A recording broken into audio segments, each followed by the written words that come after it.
ம்.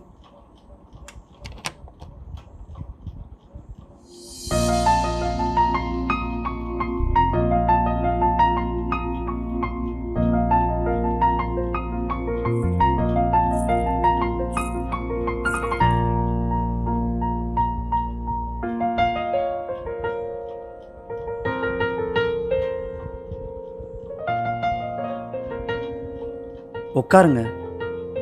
ம்.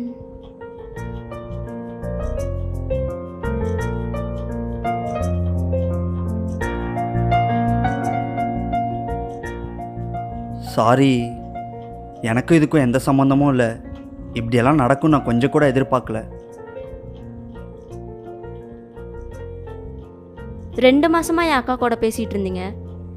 இதை பத்தி ஒரு வார்த்தை கூட சொல்லலையா அவ? 22 வருஷமாக கூடவே இருந்த உங்ககிட்டயே எதுவும் சொல்லலை.